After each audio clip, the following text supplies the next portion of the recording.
Hello everyone, good morning. How are you all? Today we will learn subject English from standard 8 Gujarati medium. So આપણે પાછલા video લેક્ચરમાં semester જે 1 હતું તે finish કર્યું સરસ રીતે. આપણે સેમિસ્ટર 1 ભણી ગયા બરાબર. આજે આપણે નવું આપણું જે સેમિસ્ટર સત્ર 2 છે તે સ્ટાર્ટ કરવાના છે બરાબર. જેમાં યુનિટ નંબર ફર્સ્ટ છે આઈ વિલ બી ડેડ. જેમાં એક સરસ મજાની એક્ટિવિટી નંબર 1માં એક પોએમ આપેલી છે, જેમાં એક બાળક કહી રહ્યું છે કે તેને મોટું થઈને શું બનવું છે, મોટા થયા પછી તેમને શું કરવું છે.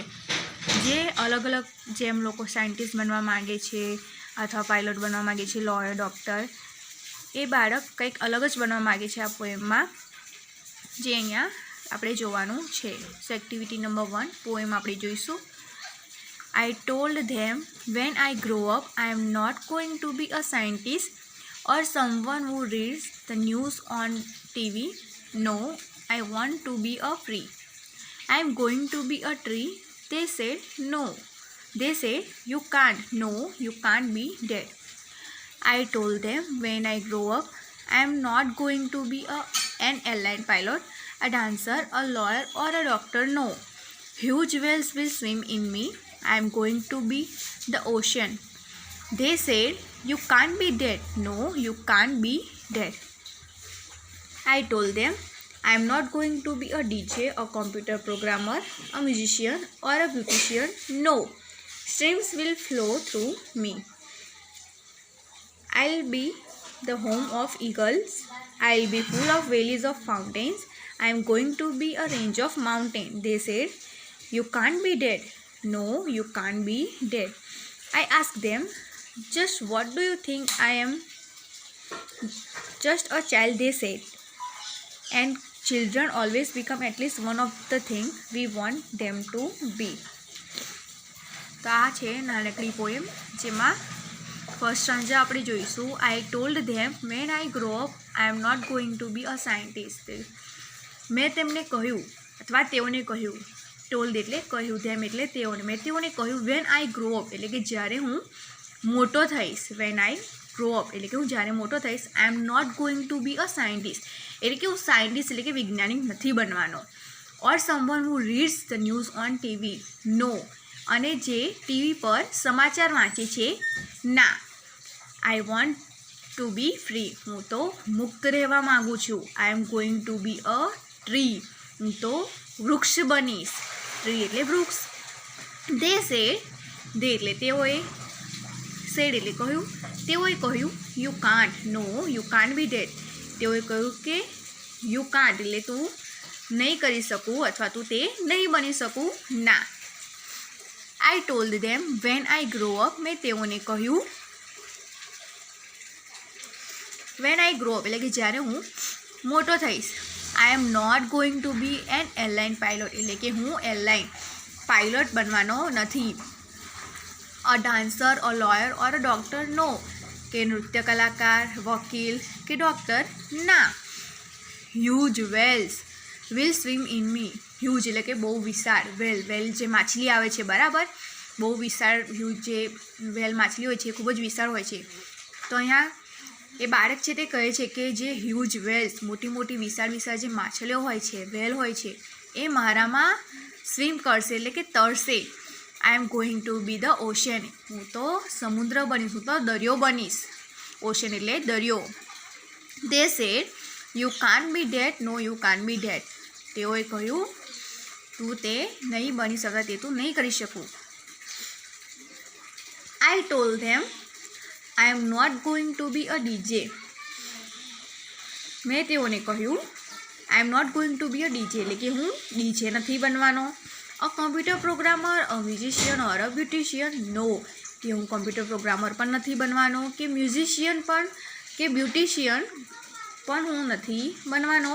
Streams will flow through me. Streams એટલે કે નાના નાના જે ઝરણા હોય છે મારા દ્વારા તરશે, ફ્લો કરશે. I'll B the home of eagles. હું તો ઈગલ્સ એટલે કે ગરુડોનું ઘર બનીશ. હોમ એટલે કે ઘર, હું ગરુડોનું ઘર બનીશ. I'll be full of valleys and fountain. હું તો વેલી અને ફાઉન્ટેનથી ફૂલ બનીશ. વેલીઝ એટલે ખીણો અને ફાઉન્ટેન એટલે ફુવારા. I am going to be a range of mountain. હું તો પર્વતોની હારમાળા બનીશ. રેન્જ ઓફ માઉન્ટેન એટલે કે પર્વતની શ્રેણી આવે, બરાબર, પર્વતની જે શ્રેણી હોય, હું તો પર્વતોની શ્રેણી બનીશ. દે સેડ યુ કાન બી ધેટ. નો યુ કાન બી ધેટ. તેઓએ કહ્યું કે તું તે નહીં બની શકું અથવા તે તું તે નહીં કરી શકું. I ask them just what do you think I am. મેં તેમને કહ્યું અથવા મેં તેમને પૂછ્યું, તેઓને પૂછ્યું, just what do you think I am. તો તમે મારા વિશે શું વિચારો છો અથવા તમે મારા વિશે શું કહો છો. Just a child they sad. તેઓએ આન્સર આપ્યો કે તેઓએ કહ્યું જસ્ટ અ ચાઇલ્ડ એટલે કે ફક્ત બાળક. And children always become at least one of the thing we want them to be. અને ચિલ્ડ્રન જે બાળકો છે તે ગમે તે એક જ બની શકે છે, ગમે તે એક જ બાબત તે લાઈફમાં કરી શકે છે અને અમે તેને બનવા દઈશું. તા હતી નાનકડી poem I will be that, જેમાં જે બાળક છે જે અલગ અલગ રીતે દર્શાવે છે કે તે શું બનવા માગે છે. એના પછી આપણે જોઈશું ક્વેશ્ચન આન્સર છે થોડા. Choose the tick, write the correct option. અહીંયા ઓપ્શન આપ્યા છે. ફર્સ્ટ છે what does the child want to be the first stanza. એટલે કે પહેલો જે અહીંયા સ્ટાન્જા આપ્યો છે, બરાબર, પહેલો જે અહીંયા સ્ટાન્જા આપ્યો છે પોઈમમાં, એમાં જે ચાઇલ્ડ છે તે શું બનવા માગે છે. તો અહીંયા જુઓ, I am going to be a tree. શું બનવા માગતો હતો બાળક? ટ્રી બનવા માગતો હતો. તો અહીંયા આન્સર શું આવશે? ટ્રી આવશે. એના પછી છે what should swim in the child. એટલે કે બાળકની અંદર શું તરશે. તો અહીંયા તમે જોઈ શકો છો huge whales will swim in me. જે વેલ જે માછલી છે એ બાળકનામાં તરશે. અહીંયા આવશે વેલ્સ. પછી ખાઈ જગ્યા dash has valleys and fountain. Dash has valley and fountain. તો શું આવશે? Mountain has valley and fountain. Mountain પર્વતોને હોય છે, બરાબર, વેલીઝ અને ફાઉન્ટેન. એના પછી the child want to be a dash in the third stanza. છે ત્રીજા નંબરનો જે સ્ટાન્જા છે એમાં બાળક શું બનવા માગતું હતું? તો અ માઉન્ટેન રેન્જ, પર્વતોની શ્રેણી બનવા માગતું હતું.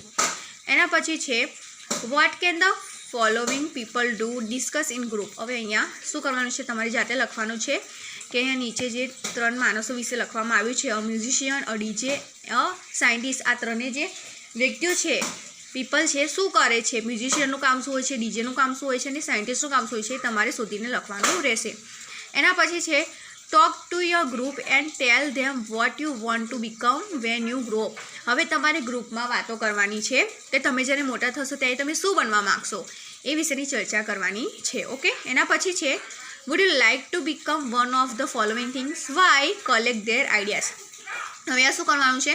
અહીં નીચે કેટલાક ઓપ્શન આપ્યા છે, the moon, the sun, the star, the sky. તો આમાંથી તમે કઈ વસ્તુ બનવા માગશો અને શા માટે એ તમારે આઈડિયાઝ અહીંયા કલેક્ટ કરીને લખવાની છે. ઓકે. સો અહીંયા આપણી એક્ટિવિટી નંબર જે 1 છે, આપણું જે સેકન્ડ સત્ર છે, બરાબર, બીજું સત્ર છે, એમાં unit 1 I will be date, એમાં એક્ટિવિટી નંબર 1 આજે આપણે ફિનિશ કરી, જેમાં આપણે સરસ મજાની નાનકડી પોએમ જોઈ અને એના પરથી જે ઓપ્શનવાળા જે ક્વેશ્ચન હતા એ પણ આપણે જોયા. હવે એના પછીની જે નેક્સ્ટ એક્ટિવિટી છે એ આપણે આપણા નેક્સ્ટ વિડીયો લેક્ચરમાં જોઈશું. Okay, thank you.